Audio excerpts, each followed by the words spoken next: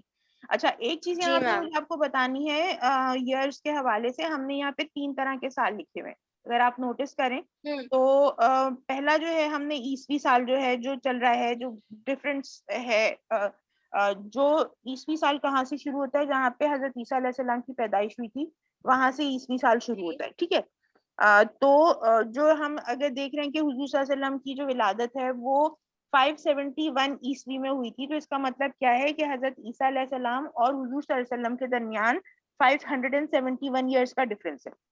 پہلی بات تو یہ سمجھ لیں. ٹھیک ہے جی. اس کے بعد پھر جو دوسری چیز ہے وہ یہ ہے کہ پھر وہاں سے لے کے حضور صلی اللہ علیہ وسلم جب تک 40 سال کے ہوئے اس وقت تک obviously وہی ہمارے پاس عیسوی سن تھا, کیونکہ اور کسی بھی قسم کی کوئی جو ایئرس تھے ان کو ہم مینشن نہیں کر رہے. جب حضور صلی اللہ علیہ وسلم 40 سال کے ہوئے تو اس ٹائم پہ آپ کا جو ہے وہ نبوت ملی آپ کو. تو جیسے ہی نبوت ملی تو وہاں سے جو ایئر کاؤنٹنگ شروع ہوئی وہ نبوت کا پہلا سال, نبوت کا دوسرا سال, نبوت کا تیسرا سال. ٹھیک ہے, تو اس طرح سے تو ہم اس ٹائم کو جو وہ ٹائم گزرا ہے ہجرت تک کا جو ٹائم گزرا ہے اس کو ہم نبوی سال کہتے ہیں. تو وہ انکلوڈ نہیں ہے آپ کے ہجری سالوں میں. سمجھ میں آ رہی ہے بات؟ اور پھر جیسے ہی حضور صلی اللہ علیہ وسلم نے ہجرت کی ہے مدینہ کو تو وہ جس سال ہجرت کی ہے وہاں سے ہجری سال شروع ہوتا ہے. آ رہی بات سمجھ میں؟ اور ہجری سال کیا جی ہے جو ہم سائٹیشن آف مون کرتے ہیں اور اس کے بعد جو مہینے چینج ہوتے ہیں وہ بیسیکلی ہجری سال ہے. ٹھیک ہے جی. یہاں پہ آپ کو 3 طرح کی ڈیٹس ملیں گی. ہجرت سے پہلے کے جو واقعات ہیں اور نبوت کے بعد کے جو واقعات ہیں ان میں نبوی جو سال ہے وہ بھی مینشن کیا ہوا ہے, اور جو اس سے پہلے کے جو سال ہیں obviously وہاں پہ صرف عیسوی سال مینشن ہوا ہوا ہے. اب آپ یہاں پہ دیکھ سکتے ہیں کہ جو پہلی وحی ہے وحی جو آئی حضور صلی اللہ علیہ وسلم 40 برس کے تھے اس وقت وحی نازل ہوئی جو کہ 614 بنتا ہے. ٹھیک ہے جی, عیسوی سال بنتا ہے. ادھر سے جب شروع کیا ہے تو وہاں پہ نبوت کا جو سٹارٹ ہوا تو 3 سال تک جو ہے وہ 3 سال تک جو ہے وہ خفیہ تبلیغ ہوتی رہی اور اس کے بعد پھر 3 نبوی میں جا کے اعلانیہ تبلیغ سٹارٹ کی گئی ہے. ٹھیک ہے. اچھا اب اس کے علاوہ پھر یہاں پہ دیکھیں عام الحزن جو ہے وہ سال ہے جو غم کا سال کہلاتا ہے جس میں حضور صلی اللہ علیہ وسلم کے چچا اور حضرت بی بی خدیجہ کا 2 مہینے کے وقفے سے وصال ہوا تھا. تو یہ جو ہے وہ 10 نبوی میں ہوا, یعنی نبوت کا 10واں سال تھا جب عام الحزن ہوا. کلیئر ہے یہ بات؟ یس میم. ٹھیک ہے جی. واقعہ معراج بھی جو ہے وہ آلموسٹ یہی بنتا ہے 10 نبوی میں. عام الحزن جو ہے اس کے فوراً بعد جو ہے وہ واقعہ معراج ہوا تھا. اس کو جو ہے پھر ہم وہی ٹائم جو ہے وہاں سے ہی اگر آپ سے نماز کی فرضیت پوچھی جاتی ہے تو آپ 621 عیسوی ہی لکھیں گے کیونکہ واقعہ معراج پہ ہی نماز فرض ہوئی. ٹھیک ہے.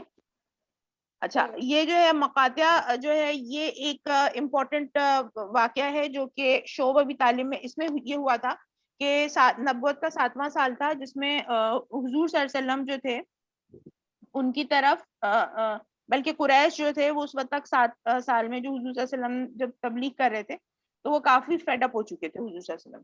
تو انہوں نے یہ کیا کہ جو جتنے بھی بڑے لوگ تھے وہ تمام کے تمام جو ہیں وہ پہنچے قریش کے پاس, اور جتنے مسلمان ہو چکے تھے قریش ان کے پاس جا کے انہوں نے یہ کہا کہ آپ جو ہیں نبی کریم صلی اللہ علیہ وسلم کو کل کر دیں, مطلب اب ہم اس سے زیادہ ہم ان کو برداشت نہیں کر سکتے اور ان کو اب ختم ہو جانا چاہیے. اس پہ جو ہے تمام جو قبیلہ قریش کے جو لوگ تھے انہوں نے کیا کیا کہ ایک تنگ سی گھاٹی تھی وہاں پہ مکہ مکرمہ میں, وہاں پہ تمام کے تمام مسلمان جو تھے وہ 300 سے اوپر کے قریب مسلمان تھے, وہ وہاں جا کے رہے. اور وہاں پہ جو ہے وہ اس طرح سے تھا کہ ان کو بالکل سوشل بوائکاٹ تھا ان کا, کسی بھی قسم کی جو کھانا شروع میں اپنے ساتھ لے گئے تھے وہی لے گئے تھے, اس کے بعد جو ہے وہ پھر ان کے پاس کھانے کو بھی نہیں ہوتا تھا تو پتے ابال کے پیتے تھے اور بہت شدید جو تکلیف تھی اس میں رہتے تھے. واقعہ یہ تھا کہ مقاطع کے لیے ایک وہ لکھا گیا تھا, ایک میمورینڈم لکھا گیا تھا جس میں یہ کہا گیا تھا کہ اس اگر حضور صلی اللہ علیہ وسلم کی جان بخشی صرف اس صورت میں کی جائے گی جب وہ اس شعب ابی طالب سے باہر نہیں نکلیں گے. تو 3 سال تک جب بہت تکلیف میں تھے تو اس کے بعد اچھا یہ جو معاہدہ تھا جو لکھا گیا تھا یہ خانہ کعبہ کی دیوار پہ چپکا دیا گیا تھا. تو 3 سال کے بعد پھر حضور صلی اللہ علیہ وسلم نے فرمایا, لوگوں سے کہلوایا کہ آپ پہلے وہ معاہدہ دیکھ لیں کہ اب وہ دیوار پر ہے بھی کہ نہیں ہے, کیونکہ اگر وہ نہیں ہے تو اس کا مطلب معاہدے کی مدت ختم ہو گئی ہے. تو جب وہاں پہ جا کے لوگوں نے دیکھا تو پتہ یہ چلا کہ وہ جو معاہدہ دیوار پہ چپکا ہوا تھا اس کو دیمک کھا گئی تھی اور وہاں پہ معاہدے کا نام و نشان ہی نہیں تھا. تو اس طرح سے یہ جو مقاطع کا جو ٹائم ہے, جو 3 سال کا جو ٹائم تھا وہ ختم ہوا تھا, اور اس کے بعد تمام لوگ جو ہیں وہ واپس مکہ شہر میں تشریف لے آئے تھے. لیکن ان سختیوں کی وجہ سے جو بہت شدید والی جو سختیاں تھیں اس کے نتیجے میں یہ ہوا تھا کہ حضرت بی بی ختیجہ اور حضور صلی اللہ علیہ وسلم کے جو چچا ہیں حضرت ابو طالب, دونوں کی طبیعت بہت خراب ہو گئی تھی اتنا سخت ٹائم گزارنے کے بعد. اور وہی ایک ریزن تھا جس کے نتیجے میں جو ہے وہ پھر اس کے فوراً بعد یعنی واقعہ مقاطعہ جیسی ختم ہوا ہے اس کے فوراً بعد عام الحزن ہوا ہے جس میں دونوں جو ہیں وہ ان کا وصال ہو گیا تھا. یہاں تک بات سمجھ میں آ گئی؟ جی میم. اچھا, یہ جیسے میں نے آپ کو بتایا کہ ہجرت ہوئی ہے 622 میں, پہلی ہجری کہلاتی ہے, آغاز ہجری سال ہوا ہے 622 میں. ٹھیک ہے جی. اچھا, اس کے بعد تحویل قبلہ کے بارے میں کچھ پتا ہے آپ لوگوں کو؟ نہیں میم. تحویل قبلہ جو ہے وہ بیسیکلی یہ ہے کہ یہاں تک یعنی 2 ہجری تک مسلمان جو ہیں یعنی جب اسلام آیا اور جو وہاں سے لے کے ہجرت کے دوسرے سال تک مسلمان جو ہیں وہ بیت المقدس کی طرف منہ کر کے نماز پڑھا کرتے تھے. ٹھیک ہے جی.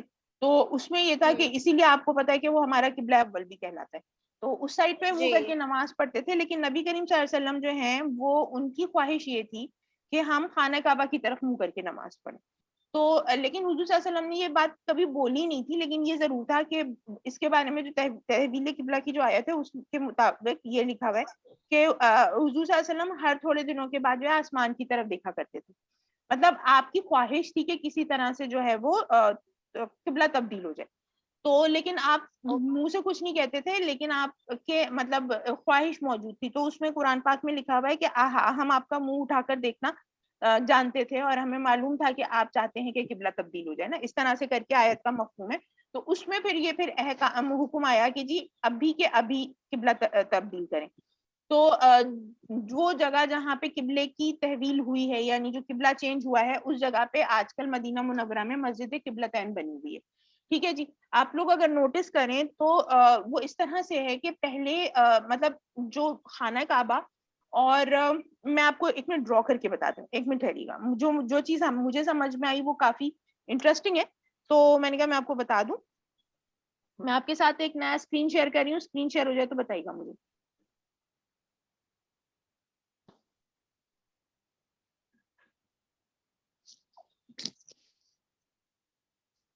اسکرین شیئر ہو گئی؟ یس میم.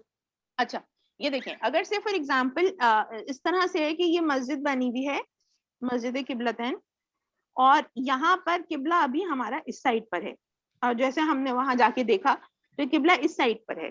اچھا, انہوں نے باقاعدہ اشارے سے بتایا ہوا ہے کہ پہلے قبلہ کدھر تھا, پرانا والا, تو وہ جو تھا نا قبلہ اس سائڈ پہ تھا, یعنی یہ مسجد اقصی ہے اور یہ جو ہے یہاں پر اس ڈائریکشن میں مسجد حرام ہے.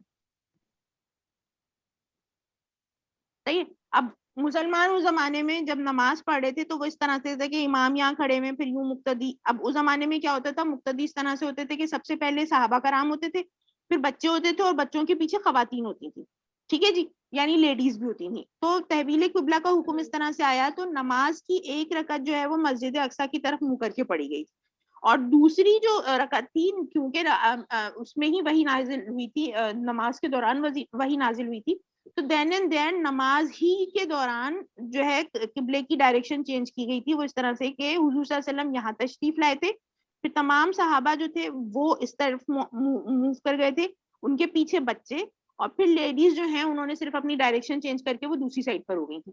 تو اس طرح سے ایک رکعت جو ہے وہ مسجد اقصی کی طرف منہ کر کے پڑھی گئی تھی, اور جو دوسری رکعت تھی وہ مسجد حرام کی طرف کر کے پڑھی گئی تھی. اور اس وجہ سے یہ جو مسجد ہے جو یہاں پہ موجود ہے یہ کیا کہلاتی ہے, قبلہ تین کہلاتی ہے, یعنی قبلہ اور تین یعنی دو, تو یہ دو قبلوں والی مسجد کہلاتی ہے, یہاں پہ دونوں قبلوں کی طرف منہ کر کے نماز پڑھی گئی.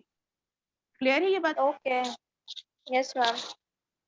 تو تحویل قبلہ کا جو حکم ہے وہ یہ ہے کہ 2 ہجری میں تحویل قبلہ ہوا تھا, اور ہم نے مسجد اقصی کی جگہ پھر مسلمانوں نے مسجد حرام کی طرف منہ کر کے نماز پڑھنی شروع کر دی.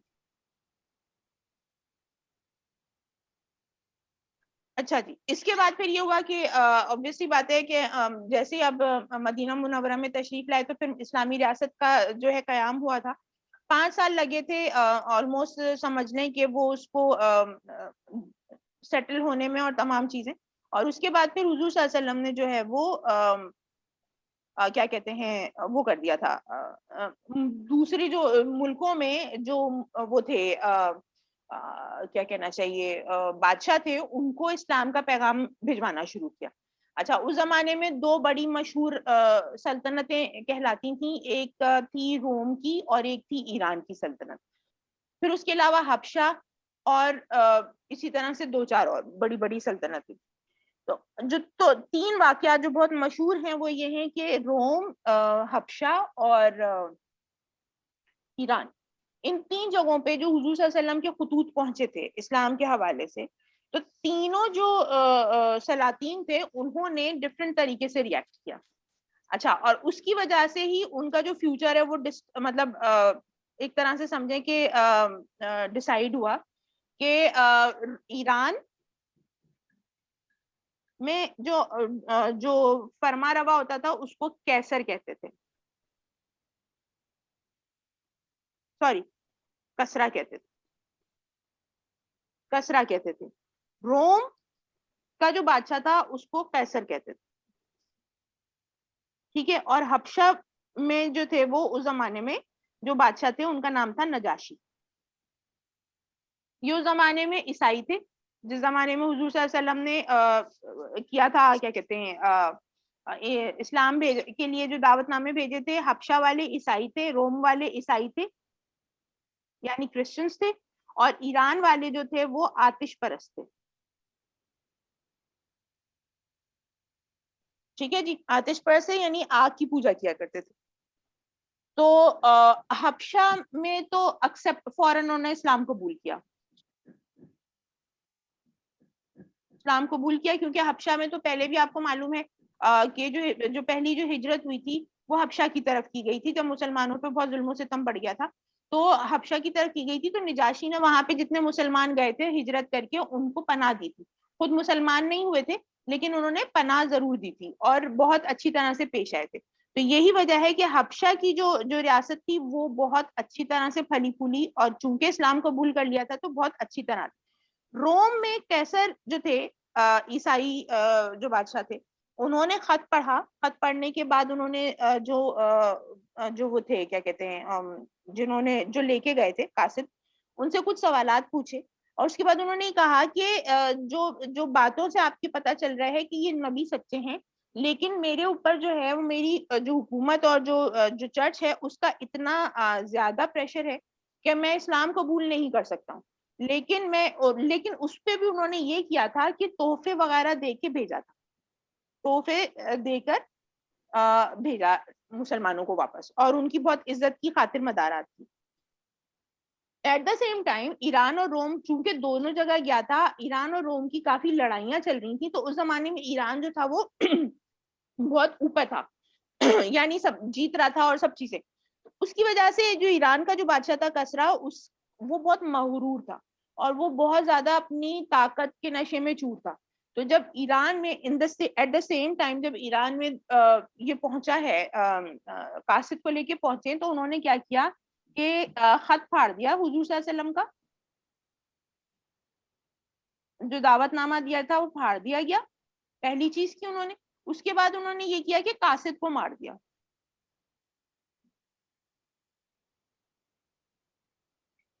ٹھیک ہے, اس زمانے میں ایک جو پرانا زمانہ تھا, اس زمانے میں یہ ایک بہت بڑی چیز سمجھی جاتی تھی کہ قاصد بیسیکلی صرف قلعہ لے کر آتا تھا, کسی دوسرے بادشاہ کی طرف سے اس کا نمائندہ ہوتا تھا. تو قاصد کو مارنا جو ہے وہ انتہائی غلط حرکت سمجھی جاتی تھی. تو یہاں پہ انہوں نے یہ کیا تھا کہ ایران کا جو کسرا تھا بادشاہ, اس نے ایک تو پہلے خط پھاڑا نمبر 1, اور نمبر 2 اس نے قاصد کو قتل کر دیا. جب یہ اطلاع حضور صلی اللہ علیہ وسلم کے پاس پہنچی تو حضور صلی اللہ علیہ وسلم نے کافی ناراضگی کا اظہار کیا. ایٹ دا سیم ٹائم جیسے میں نے بتایا دونوں ایک ہی ٹائم کی بات ہے, تو روم اس زمانے میں اسٹرگل کر رہے تھے اپنے آپ کو دوبارہ سے ریوائیو کرنے کی اور دوبارہ سے ایران پہ قبضہ کرنے کی. تو یہ وہ ٹائم تھا جس ٹائم پہ انہوں نے تحفے دے کے واپس کیا, عزت دے کے واپس کیا, انہوں نے خط پھاڑ دیا. نیٹ ریزلٹ یہ نکلا کہ کچھ ہی دنوں کے بعد ایران میں اپنا پولیٹیکل ٹرموائل بہت بری طرح سے ہوا, اور نیٹ ریزلٹ یہ نکلا کہ ایران کی جو سلطنت تھی وہ بہت ہی مطلب سمجھ لیں کہ بہت پریشانی میں آ گئی, اور اس کے نتیجے میں بیک ٹو بیک بادشاہوں کی تبدیلی, اور ہر بادشاہ جو ہے وہ جو نیا بادشاہ آتا تھا وہ پرانے بادشاہ کے ساتھ بہت بری طرح پیش آتا تھا. جو اس زمانے میں جو کسرا تھا اس کے ساتھ بہت برا ہوا, اس کو بہت بری طرح سے بے دردی سے مارا گیا, اور اس کے بعد اس کی لاش کو جلا دیا گیا. مطلب کافی گڑبڑ ہوئی, اور کہا یہ جاتا ہے کہ یہ تمام جو چیزیں یا تکلیفیں اس کو جو ملی, اس کی وجہ یہ تھی کہ اس نے حضور صلی اللہ علیہ وسلم کا خط پھاڑا تھا. جبکہ اس کے مقابلے میں کیسر نے اسلام قبول نہیں کیا, لیکن اس نے حضور صلی اللہ علیہ وسلم کی تعظیم کی, قاصد کی تعظیم کی, تحفے تحائف دے کے بھیجا. تو نیٹ ریزلٹ یہ نکلا کہ فوراً ہی اس کے فوراً بعد کیسر روم جو تھا اس کو فتح حاصل ہوئی, اور ایران کی جو سلطنت تھی وہ تقریباً ختم ہونے کے برابر ہو گئی. جو ریمیننگ چیزیں تھیں کہ جو تھوڑی بہت جو ایران کی جو شان و شوکت رہ گئی تھی ایرانی حکومت کی, وہ جس زمانے میں پھر مسلمانوں نے اسلام پھیلانے کے لیے باہر حملے کرنے شروع کیے ہیں حضرت عمر فاروق کے زمانے میں, اس زمانے میں ایران ٹوٹلی فتح ہو گیا تھا اور مسلمانوں نے فتح کر لیا تھا. تو اس طرح سے جو ہے وہ ایران کے حوالے سے کہ کیونکہ حضور صلی اللہ علیہ وسلم کی تعظیم نہیں کی تھی, تو ایران کی جو سلطنت تھی وہ اس طرح سے ختم ہو گئی. Any questions? No ma'am. اچھا جی, اس کے بعد پھر یہ تھوڑی سی ڈیٹیل میں بتانا چاہ رہی تھی آپ کو. اس کے بعد آ جاتے ہیں آپ کے پاس یہ غزوات. ٹھیک ہے جی, اب یہ جو غزوات ہیں اس میں سب سے پہلے جو ہے غزوہ بدر ہے, یہ رمضان کو ہوا, رمضان 2 ہجری میں ہوا تھا یہ. اور غزوہ احد جو ہے وہ 3 ہجری میں ہوا تھا. غزوہ خندق یا غزوہ احزاب جو ہے وہ 5 ہجری میں ہوا تھا. اس میں کیا تھا کہ تھوڑا بہت میں آپ کو بتا دیتی ہوں کہ غزوہ بدر جو ہے اس میں یہ ہوا کہ کچھ صحابہ کہیں جا رہے تھے, اور کفار کا ایک قافلہ کچھ سامان خرید کے, اور وہ وہاں سے گزر رہا تھا. اب اس میں کچھ مس انڈرسٹینڈنگ ہوئی, جس کے نتیجے میں وہ جو 1 یا 2 جو صحابہ تھے جو جا رہے تھے ان کو کفار نے گھیر لیا. اب ظاہر سی بات ہے کفار اپنے آپ کو اونچا سمجھتے تھے, ہائی پروفائل سمجھتے تھے, تو انہوں نے کیا کیا کہ انہوں نے مسلمانوں کو گھیر لیا. اور اس کی جب نیوز مدینہ منورہ پہنچی کہ کچھ مسلمان صحابی جو ہیں وہ کفار کے نرغے میں, تو کچھ یہاں سے صحابہ جو ہیں وہ بیچ بچاؤ کرانے کے لیے پہنچے, اور اس طرح سے جو ہے یہ غزوہ ہوا. لیکن اس غزوے میں ہوا یہ کہ کفار کو بہت زیادہ نقصان ہوا اور مسلمانوں کی جیت ہوئی. کافی سارے جو کفار تھے وہ جنگی قیدی بنائے گئے. یہ پہلا موقع تھا جب مسلمانوں نے کوئی جنگ جیتی تھی, اور یہاں پہ آ کے جو جنگ کے بعد کے جو اصلاحات ہوتی ہیں وہ کرنے کا موقع ملا حضور صلی اللہ علیہ وسلم کو. کیونکہ اس سے پہلے تک یہ ہوتا تھا کہ جو جنگی قیدی ہوتے تھے ان کو غلام بنا لیا جاتا تھا, مردوں کو بہت مشکل ٹاسک پہ لگا دیا جاتا تھا, اور عورتوں کو جو ہے وہ باندیاں بنا کے اور مردوں میں تقسیم کر دیا جاتا تھا. اور بچوں کے ساتھ بھی اسی طرح سے کیا جاتا تھا. تو اب وہ جو ایک غلط ایک پورا جو کانسیپٹ تھا, اور اگر فار ایگزامپل کوئی شہر جو ہے وہ مطلب شہر فال کر گیا, اور فاتح جو قوم فاتح فوج جو ہے وہ جب اس شہر میں داخل ہوتی تھی تو اس شہر میں کچھ بھی نہیں بچتا تھا, یعنی عورتوں کی عزت ختم, لوگوں کا جتنا گھر میں مال ہے وہ سارا اٹھا کے لے جانا, ایون لائبریریز, عجائب گھر سب خالی کر دینا, یعنی جتنی بھی چیزیں ہوتی تھیں اس شہر کے اندر وہ تمام کی تمام جو ہیں وہ قابض فوج اٹھا کے لے جایا کرتی تھی. تو وہ obviously بہت ہی ایک غلط پریکٹس تھی جس کو ختم کرنا بہت ضروری تھا. تو یہ پہلی غزوہ تھا جو مطلب جس میں مسلمان جیتے تھے. تو ان چیزوں کو ختم کرنے کے لیے جو پہلی چیز حضور صلی اللہ علیہ وسلم نے کی وہ یہ کی کہ قیدیوں سے یہ بولا کہ آپ صرف ایک کام یہ کر دیں کہ آپ جو پڑھے لکھیں وہ ہمارے لوگوں کو پڑھا دیں, اور اگر آپ نے ہمارے بندوں کو پڑھا دیا تو ہم آپ کو آزاد کر دیں گے. اس کے جو بڑے بڑے اماؤنٹ میں جیسے پیسے لیے جاتے تھے آزاد کرانے کے لیے, حضور صلی اللہ علیہ وسلم نے ایسی کوئی چیز نہیں رکھی, اور سمپلی جو ہے وہ یہ رکھا کہ آپ ہر ایک بندہ جو ہے وہ ایک جو صحابی, کیونکہ اس زمانے میں علم پڑھے لکھے صحابہ نہیں تھے, اور جو قریش تھے, جو مکہ کے قریش تھے, وہ بہت پڑھے لکھے تھے. تو اس طرح سے یہ جو ہے ایک ایجوکیشن کا ایک طریقہ کر کے جو ہے وہ جنگی قیدیوں سے جو ہے وہ حضور صلی اللہ علیہ وسلم نے ایجوکیشن کروائی مسلمانوں کی, اور اس کے بعد ان کو رہا کر دیا. لیکن اس جو جنگ میں چونکہ مسلمان بہت کم تعداد میں تھے اور کفار کا بہت زیادہ نقصان ہوا تھا, مال غنیمت بہت زیادہ جمع ہوا تھا, تو اس کی وجہ سے کفار کافی اس سلسلے میں ناراضگی کا انہوں نے اظہار کیا کہ ان کے ساتھ جو ہے یہ بہت برا ہو گیا, اور ان لوگوں نے جو ہے وہ اس طرح سے ان کے ساتھ بہت زیادتی والا معاملہ ہوا ہے. تو اس چیز سے انہوں نے تمام جو کفار کے جتنے سرداران تھے انہوں نے قسم کھائی تھی کہ وہ اس چیز کا بدلہ لیں گے اور وہ مسلمانوں کو دوبارہ ہرا کے دکھائیں گے. 1 سال کی پوری پریپریشن کے بعد انتہا درجے کی مطلب جتنا پیسہ خرچ کر سکتے تھے نئے ہتھیار بنا کر, بہت سارے جو ہیں وہ مویشی اور جانور وغیرہ جمع کر کے, اور بہت زیادہ بہتر طریقے سے 10,000 فوجیوں کو لے کے دوبارہ سے احد کے میدان میں کفار پہنچے. اور اس طرح 1 سال کی پریپریشن کے بعد یہ دوسری جنگ جو ہے وہ ہوئی تھی. اچھا, اس میں جو ہے وہ تھوڑی سی مس مینجمنٹ ہونے کے نتیجے میں مسلمانوں کا کافی نقصان ہوا, اور لیکن ایٹ دی اینڈ جو ہے وہ پھر مسلمان جو ہیں وہ اس جنگ میں جیت گئے تھے. جو لوگ بھی مکہ سے مطلب جو لوگ بھی عمرہ یا حج کرنے گئے ہوں گے, آپ لوگوں نے ضرور وہ احد کا میدان دیکھا ہوا ہوگا, ٹھیک ہے جی. اور وہ جو پہاڑی تھی اور جو وہ میدان تھا وہ آلموسٹ ویسے کی ویسی پرزرو کیا گیا. تو وہ وہاں پہ اس جگہ پہ یہ جنگ ہوئی تھی, اور اس میں اگین مسلمانوں کا خاصا نقصان ہوا تھا. 60 صحابہ جو تھے وہ افیکٹ ہوئے تھے اس میں, اور باقی سب جو تھے وہ لیکن خیر بعد میں غنیمت وغیرہ کافی جمع ہوا اور مسلمانوں کو اس سے کافی فائدہ بھی ہوا. غزوہ خندق یا غزوہ احزاب میں اگین وہی جو پچھلی والی جو ہار تھی اس کی کیا کہنا چاہیے سمجھ لیں خفت مٹانے کے لیے کفار نے پھر حملہ کیا. اس دفعہ جو ہے یہ کیا گیا کہ جو ہے جو مدینہ منورہ ہے اس کے اراؤنڈ جو ہے وہ خندقیں کھودی گئیں, اور خندقیں کھودنے کے بعد جو ہے وہ مدینہ کو اس خندق کے جو وال ہے اس کے پیچھے پروٹیکٹ کیا گیا. کفار آئے اور اس کے اپوزٹ ڈائریکشن میں انہوں نے خیمے گاڑ دیے. تو جنگ ہو نہیں پائی کیونکہ اس میں پھر یہ ہوا کہ بہت زور کی آندھی چلی اور بہت ہی نقصان ہو گیا اس آندھی میں کفار کا, اور مسلمانوں کو اس طرح سے فتح ہوئی کہ ان کو اپنا جو محاصرہ تھا وہ توڑ کے, ورنہ وہ انہوں نے کوشش یہ کی تھی کہ پورے مدینہ منورہ کو کور کر لیں گے, چاروں طرف سے ان کا جو خوراک وغیرہ ہے وہ تمام اس کے راستے بند کر دیے جائیں گے تاکہ پھر وہ مسلمان جو ہیں وہ گھٹنا ٹیکنے پر مجبور ہو جائیں. لیکن اس تک کی نوبت ہی نہیں آئی, اتنی بری طرح سے آندھی وغیرہ آئی کہ جس کے نتیجے میں مسلمان جو ہے مطلب کفار جو ہیں وہ ٹک ہی نہیں سکے اور ان کو جگہ چھوڑ کے جانا پڑا. اس طرح سے یہ جنگ جیت لی گئی. اچھا, جو بیعت رضوان اور صلح حدیبیہ ہے اس کے حوالے سے کسی کو کچھ آئیڈیا ہے؟ Hello, are you with me?